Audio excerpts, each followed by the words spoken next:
Capítulo 24. Bryce salvara Micah Domitus naquela noite. Não um legionário qualquer, mas o maldito arcanjo. Não era de admirar que o atendente do serviço de emergência tivesse entrado em ação quando rastreou o número do telefone. A informação reverberou em Bryce, distorcendo e dispersando um pouco o nevoeiro que encobria suas lembranças.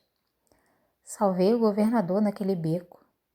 Hunt apenas assentiu, lenta e dolorosamente.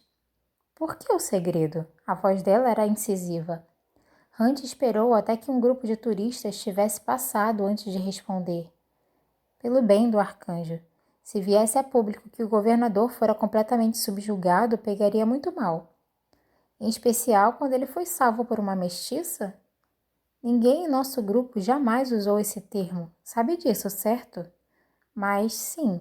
De fato, cogitamos como seria a repercussão se soubessem que uma semiférica humana de 23 anos, que ainda não havia completado a descida, salvara o arcanjo quando ele próprio não fora capaz de se salvar. O sangue latejava nos seus ouvidos. O sangue latejava nos ouvidos de Bryce. Mas por que não me contar? Procurei em todos os hospitais apenas para saber se ele havia sobrevivido. Mais que aquilo, na verdade, ela havia exigido respostas sobre a repercussão do guerreiro, mas foi colocada em espera ou ignorada ou convidada a se retirar. Eu sei, confessou Hunt, estudando seu rosto. Foi considerado mais sábio manter esse segredo, em especial quando seu telefone foi hackeado logo depois. Então, eu seria mantida na ignorância para sempre. Queria uma medalha ou algo assim? Um desfile? Bryce estacou tão rápido que Hunt precisou abrir as asas a fim de parar também. Mas se foder, o que eu queria... Ela tentou reprimir a respiração brusca e entrecortada que a cegava, assomando e assomando sob a pele. O que eu queria, sibilou voltando a andar enquanto ele apenas a encarava, era saber que alguma atitude que tomei naquela noite fez diferença. Achei que o tivessem jogado no Istros, que fosse algum legionário raso, indigno da honra de um veleiro. Hunt balançou a cabeça. Olhe, sei que foi uma cagada e lamento, ok? Lamento por tudo, Killan. Lamento que não tenhamos contado a você e lamento que não esteja em minha lista de suspeitos e lamento... Estou na sua... quê? Cuspiu ela. Uma cortina vermelha toldou sua visão conforme ela arreganhava os dentes. Depois de tudo isso, sibilou ela, você me considera uma maldita suspeita? Ela berrou as últimas palavras. Apenas a pura força de vontade a impediu de pular no arcanjo e de lacerar o rosto dele. Hunt ergueu as mãos. Isso... Merda, Bryce. Isso não soou como devia. Veja bem. Eu precisava levar em consideração cada ângulo, cada possibilidade, mas sei agora... Sós, quando vi seu rosto naquele beco, eu me dei conta de que jamais poderia ter sido você e... Saia da porra da minha frente. O anjo a observou curioso, então estendeu as asas. Ela se recusou a recuar, dentes ainda à mostra. O vento daquelas asas despenteou seu cabelo, soprando o perfume de cedro e chuva em seu rosto enquanto ele se lançava aos céus. Procure onde dói mais. Foda-se a rainha víbora, foda-se tudo aquilo. Bryce saiu disparada, uma corrida firme, rápida, apesar das frágeis sapatilhas que havia calçado na galeria. Não corria para algum lugar ou de alguma coisa, mas tão somente movimento. Os golpes dos pés na calçada, a respiração ofegante. Ela correu e correu até que seus sons retornassem e o nevoeiro retrocedesse, e ela conseguisse escapar do labirinto turbulento da própria mente. Não era dança, mas teria de bastar. Bryce correu até o corpo implorar que parasse. Correu até que o telefone vibrasse e ela se perguntasse se a própria Urd havia lhe estendido a mão dourada. A ligação foi rápida, sem fôlego. Minutos depois, Bryce passou a caminhar conforme se aproximava do corvo branco, e em seguida parou completamente diante da alcova embutida na parede ao lado da porta de serviço. O suor escorria pelo pescoço, pelo vestido, ensopando o tecido verde quando ela mais uma vez pegou o telefone. Ela não ligou para Hunt. O anjo não a havia interrompido, mas ela sabia que ele estava lá em cima. Algumas gotas de chuva salpicaram a calçada. Ela desejou que as nuvens se derramassem sobre Hunt Atalar a noite inteira. Os dedos hesitaram sobre a tela e ela suspirou, sabendo que não devia, mas o fez. Parada ali, naquela mesma alcova em que trocara com Danica algumas de suas últimas mensagens, ela abriu a conversa. Aquilo queimou seus olhos. Ela deslizou para cima, passando por aquelas derradeiras palavras felizes e provocações, até a foto que Danica havia lhe enviado naquela tarde. A loba e a matilha no jogo de solebol, enfeitados com as cores da UCLC. Ao fundo, Bryce podia discernir os jogadores em campo, a silhueta poderosa de Ethan entre eles. Seu olhar, porém, se desviou para o rosto de Danica. Aquele sorriso largo que Bryce conhecia tão bem quanto o seu próprio. Amo você, Bryce. A lembrança já gasta daquele dia de maio do ano da formatura a provocava, a consumia. A estrada quente pinicava os joelhos de Bryce através do jeans rasgado. As mãos arranhadas tremiam enquanto as mantinha entrelaçadas na nuca, onde haviam mandado que as colocasse. A dor no braço cortava como uma faca, quebrado. Os machos tinham obrigado a semiférica a levantá-lo mesmo assim. A moto roubada parecia ferro velho na estrada empoeirada. O reboque sem identificação estava parado uns 6 metros à frente, motor ligado. O rifle fora jogado em uma olival além da estrada montanhosa, arrancado das mãos de Bryce no acidente que as colocara naquela situação.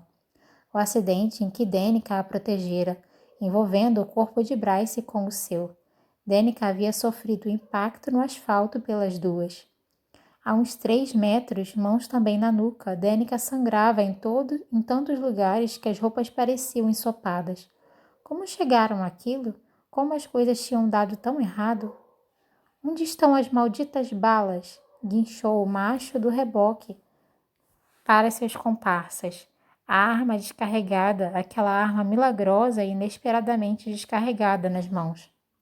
Os olhos cor de caramelo de Danica se arregalaram, inquisitivos conforme permanecia no rosto de Bryce. Mágoa e dor e medo e arrependimento, tudo escrito ali. Amo você, Bryce. Lágrimas rolavam pelo rosto de Danica. E lamento. Ela jamais dissera aquelas palavras antes. Nunca. Bryce a havia atormentado nos últimos 3 anos com o assunto, mas Danica tinha se recusado a enunciá-las. O movimento à esquerda chamou a atenção de Bryce.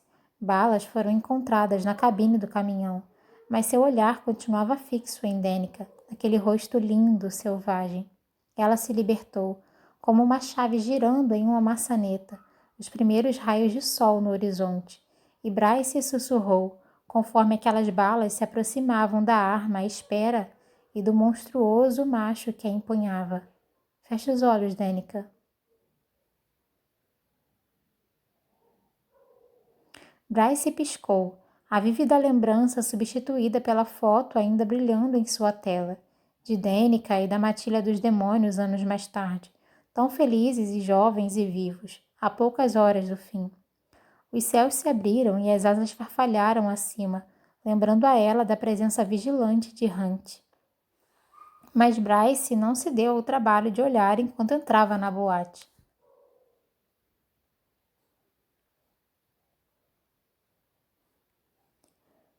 Capítulo 25. Hunt sabia que tinha ferrado com tudo e que estaria fudido se Micah descobrisse que ele havia contado a verdade sobre aquela noite. Duvidava de que Bryce tivesse dado aquele telefonema, fosse para a feiticeira ou para o escritório de Micah, e se certificaria de que não o fizesse. Talvez pudesse suborná-la com um novo par de sapatos ou uma bolsa ou qualquer coisa tentadora o bastante para que ficasse calada. Um erro, um deslize, não tinha ilusões sobre como Micah reagiria. Deixou que a semiférica corresse pela cidade, seguindo-a da praça da Cidade Velha até os terrenos baldios dos prados de Asphodel, em seguida, pelo distrito comercial central e de volta à praça. Antiplanava acima da fêmea, ouvindo a sinfonia das buzinas de carros, das batidas da música e dos sussurros do irrequieto vento de abril através das palmeiras e dos cipestres. Bruxas em vassouras voavam pelas ruas. algumas baixo o bastante para tocar o capô dos carros pelos quais passavam, tão diferente dos anjos que sempre se mantinham acima dos prédios enquanto estavam no ar, como se as bruxas quisessem se tornar parte do burburinho que os anjos evitavam por definição. Enquanto Hunt seguia Bryce, Justinian havia ligado com a informação sobre os cristalos, que totalizavam um monte de nada, alguns mitos que corroboravam o que já sabiam. Vi que tinha entrado em contato 5 minutos depois. O álibi da Rainha Víbora era sólido. Em seguida, fora a vez de Aizeia confirmar que a vítima no beco era, de fato, uma acólita desaparecida. Antes soube que as suspeitas de Danaan estavam certas. Não podia ser coincidência que tivessem visitado o templo na véspera para falar sobre o chifre e o demônio que havia matado Dênica e a matilha dos demônios, e que agora uma das acólitas estivesse morta pelas garras do Cristalos. Uma garota férica. Pouco mais que uma criança. Hunt sentiu o estômago queimar com o pensamento. Não devia ter levado Bryce à cena do crime. Não devia tê-la obrigado a ir. Cego pela maldita necessidade de resolver o caso rapidamente, não titubeou diante da hesitação da jovem. Ele não havia se dado conta, até que a vira olhar para aquele corpo destroçado, até o rosto dela ter ficado pálido como a morte, que sua quietude não era calma, afinal, era choque, trauma, horror, e o anjo a havia jogado naquilo. Tinha fudido com tudo, e Ron tivera razão quando o acusara, mas... merda. Hunt olhara uma única vez para o rosto cinzento de Bryce e soubera que ela não estava por trás daqueles assassinatos nem remotamente envolvida. E ele era um grandíssimo babaca por sequer contemplar a hipótese, por sequer dizer a ela que a havia colocado na lista. O anjo esfregou o rosto. Queria que Shahar estivesse ali, planando ao seu lado. Ela sempre o deixara desabafar diversas estratégias ou problemas durante os 5 anos que passaram juntos na 18ª. Sempre ouvia e o questionava. Ela o desafiava de um modo que ninguém mais ousava. Quando havia se passado 1 hora e a chuva começado a cair, Hunt tinha ensaiado um discurso completo. Duvidava de que Bryce quisesse ouvi-lo, ou de que admitiria que havia se sentido naquele dia, ou de que admitiria como havia se sentido naquele dia, mas ele lhe devia desculpas. Ele perdera muitas partes essenciais de si mesmo ao longo dos séculos de escravidão e guerra, mas gostava de pensar que não tinha perdido a decência, pelo menos ainda não. Entretanto, depois de executar aquelas 2.000 almas, a mais que ainda teria de matar se fracassasse em resolver o caso, não conseguia imaginar se ainda lhe restaria alguma. Se a pessoa que seria àquela altura mereceria a liberdade, não sabia, não queria pensar no assunto. Mas então Bryce recebeu uma ligação. Recebeu, não fez, ainda bem, e não diminuiu o ritmo para atender.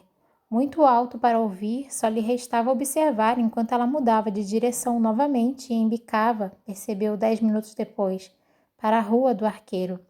Assim que a chuva apertou, ela havia parado do lado de fora do Corvo Branco e passado alguns minutos ao telefone.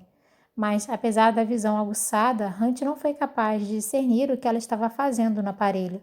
Então a observara do telhado adjacente e devia ter checado o próprio telefone uma centena de vezes naqueles 5 minutos, como um patético babaca apaixonado na esperança de que Bryce tivesse lhe enviado uma mensagem.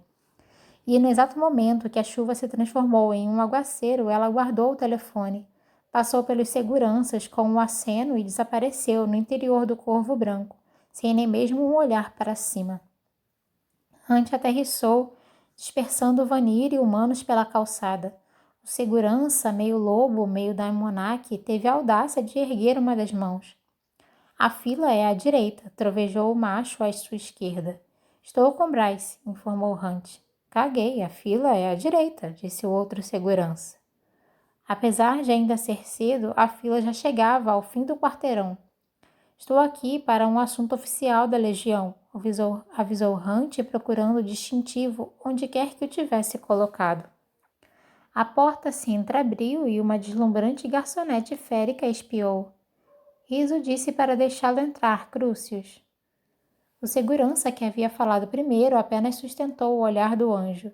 Hunt abriu um sorriso irônico. Fica para a próxima, e seguiu a fêmea para dentro. O cheiro de sexo e bebida e suor que o atingiu deixou seus instintos em alerta com desconcertante rapidez, conforme cruzavam o salão envidraçado e subiam a escada. Os pilares em ruínas estavam iluminados por lâmpadas roxas. O anjo jamais havia pisado no clube, sempre enviara a Iseia ou um dos outros, em grande parte porque sabia que não era melhor que os palácios e as casas de campos dos arcanjos pangeranos, onde banquetes se transformavam em orgias que duravam dias enquanto o povo passava fome a poucos passos daquelas vilas e tantos humanos quanto Vanir reviravam o lixo na esperança de encontrar qualquer coisa para alimentar os filhos. Hunt conhecia o próprio temperamento e seus gatilhos bem o bastante para ficar longe dali. Algumas pessoas sussurravam ao vê-lo passar, mas ele não desviava os olhos de Bryce, que já ocupava uma cabine entre duas colunas esculpidas, bebericando um copo de algo transparente, vodka ou gin. Com tantos cheiros ali dentro, ele não conseguia diferenciar. Os olhos da semiférica o fitaram por cima da borda do copo enquanto ela bebia. Como você conseguiu entrar? É um lugar público, não é? Ela não disse nada. Hunt suspirou e estava prestes a se sentar e se desculpar quando sentiu o perfume de jasmim e baunilha e... Com licença, senhor. Ele se virou cara a cara com uma adorável fauna que usava um top branco e uma saia curta o bastante para exibir as longas pernas nuas e os cascos delicados. Os chifres levemente arqueados estavam quase escondidos pelo cabelo cacheado, preso em um coque bagunçado. A pele da morena parecia salpicada de dourado e brilhava na luz da boate. Deuses, ela era linda. Juniper Andrômeda, a amiga de Bryce do balé. Ele também lera os arquivos sobre ela. A dançarina olhava de Hunt para Bryce. Eu espero não ter interrompido nada. Ele já estava de saída, disse Bryce, virando a bebida. Hunt, enfim, deslizou para a cabine. Acabei de chegar. Ele estendeu a mão para a fauna. Prazer em conhecê-la. Sou Hunt. Sei quem você é, admitiu a fauna com voz rouca. O aperto de Juniper foi breve, mas firme. Bryce reabasteceu o copo com o líquido cristalino de um decantador e bebeu avidamente. Pediu comida? Perguntou Juniper. Acabei de sair do ensaio e estou faminta. Apesar de magra, a fauna era musculosa e forte como um demônio sob o exterior gracioso. Bryce ergueu seu drink. Estou na dieta líquida. Juniper franziu o senho, mas perguntou a Hunt. Quer algo para comer? Claro que sim. Pode pedir o que quiser, eles providenciam. Ela ergueu a mão, chamando a garçonete. Vou querer o hambúrguer vegetariano, sem queijo, com fritas, óleo vegetal apenas para cozinhar e 2 pedaços de pizza. Queijo à base de plantas, por favor. Ela mordeu o lábio e então explicou para Hunt. Não como produtos de origem animal. Como fauna, carne e laticínios eram repugnantes. Leite era apenas para bebês. Entendi, disse ele. Se importa se eu comer? Ele havia lutado ao lado de faunos ao longo dos séculos. Alguns não eram capazes nem de suportar a visão de carne. Alguns não se importavam. Sempre valia a pena perguntar. Juniper piscou, mas balançou a cabeça. Ele abriu um sorriso para a garçonete. Vou querer um filé de costela com osso e vagem grelhada, pediu. Que diabos? Ele olhou para Bryce, que estava atacando seu drink como se fosse um shake de proteína. A semiférica não jantara na véspera e, muito embora Hunt estivesse distraído pela manhã quando ela deixou o quarto usando apenas um sutiã de seda rosa shocking e calcinha combinando, notara pela janela da sala que ela também tinha pulado o café da manhã. E como não levara comida para a galeria ou pedido almoço, seria capaz de apostar que ainda não tinha comido nada. Então Hunt disse, ela vai querer cafta de cordeiro com arroz, grão de bico assado e picles para acompanhar. Obrigado. Ele a vira sair para almoçar algumas vezes e havia sentido precisamente o que estava nas embalagens para a viagem. Bryce abriu a boca, mas a garçonete já tinha partido. Juniper os observava, nervosa, como se soubesse exatamente o que Bryce estava prestes a fazer. Vai dar comida na minha boca também? O quê? Só porque você é um grande babaca durão não significa que tenho o direito de decidir quando devo comer ou quando eu não estou cuidando do meu corpo. Sou eu que vivo nele, eu sei o que eu quero, quando quero comer. Então mantenha sua babaquice possessiva agressiva para si. Juniper engoliu em seco um som nítido por sobre a música. Dia longo no trabalho, Bryce? Bryce estendeu o braço para o copo outra vez, mas Hunt foi mais rápido, a mão lhe envolvendo o punho e o prendendo na mesa antes que ela pudesse entornar mais álcool. Tire sua maldita mão de mim, rosnou ela. Hunt abriu um meio sorriso. Não seja tão clichê. Os olhos da fêmea faiscaram. Você teve um dia ruim e vem afogar as mágoas em vodka? O anjo bufou, soltando o punho de Bryce e pegando o copo. Ele o levou aos lábios, sustentando o olhar de Bryce por sobre a borda, conforme dizia. Ao menos me diga que tem bom gosto em... Ele cheirou o drink e provou. Isto é água? Os dedos de Bryce se fecharam sobre a mesa. Eu não bebo. Eu convidei Bryce esta noite. Já fazia tempo que não nos víamos e tenho de encontrar alguns dos bailarinos da companhia aqui mais tarde, então... Por que não bebe? Perguntou Hunt a Bryce. Você é Umbra Morte. Tenho certeza que pode descobrir. Bryce se espremeu para fora da cabine, forçando Juniper a se levantar. Mas levando em conta que acreditava que eu tinha matado minha melhor amiga, talvez não consiga. Hunt se eriçou, mas Bryce apenas declarou. Vou ao banheiro. Em seguida, ela atravessou a multidão da antiga pista de dança, a massa engolindo conforme serpenteava na direção de uma porta distante, entre duas colunas nos fundos. Vou com ela. O rosto de Juniper parecia tenso. Então a fauna se foi, movendo-se com rapidez e leveza, enquanto dois machos a fitavam boquiabertos. Juniper os ignorou. Ela alcançou Bryce no meio da pista de dança, parando a semiférica com a mão em seu braço. Juniper sorriu, tão radiante quanto as luzes ao seu redor, e começou a falar, gesticulando para a cabine, a boate. O rosto de Bryce continuava frio como pedra, mais frio. Os machos se aproximavam, viam aquela expressão e não se aventuravam a chegar mais perto. Bem, se ela está puta com você, talvez eu tenha uma chance, falou pausadamente uma voz de macho ao seu lado. Hunt não se preocupou em parecer agradável. Me diga que encontrou alguma coisa. O príncipe herdeiro dos féricos valbaranos se reclinou contra o limite da cabine, os deslumbrantes olhos azuis presos em Bryce. Com certeza havia recorrido àquelas sombras para se esgueirar até ali sem que Hunt percebesse. Negativo. Recebi uma ligação do dono do corvo me dizendo que ela estava aqui. Bryce parecia péssima quando deixou a cena do crime e quis me certificar de que estava bem. Hunt não podia refutar aquilo, então ficou calado. Ron assentiu para as fêmeas paradas no meio do mar de dançarinos. Ela costumava dançar, sabia? Se fosse possível, teria entrado no balé com Juniper. Ele não sabia. Não de verdade. Aqueles fatos eram apenas detalhes em seu arquivo. Por que ela desistiu? Vai ter de perguntar a ela, mas ela parou de dançar de vez depois da morte de Danica. E de beber, ao que tudo indica. Hunt olhou para o copo de água esquecido. Ron seguiu sua linha de visão. Se estava surpreso, o príncipe não o demonstrou. Hunt tomou um gole da água de Bryce e balançou a cabeça. Não era uma baladeira, afinal. Apenas parecia ficar feliz em deixar que o mundo pensasse o pior dela. Inclusive ele. Hunt balançou os ombros, as asas acompanhando o movimento enquanto a observava na pista de dança. Sim, ele havia fudido com tudo, solenemente. Bryce virou o rosto na direção da cabine e, quando viu o primo ali, havia trincheiras no inferno mais calorosas que o olhar que dirigiu a Ron. Juniper seguiu o olhar da amiga. Bryce mal deu um passo na direção da cabine quando a boate explodiu.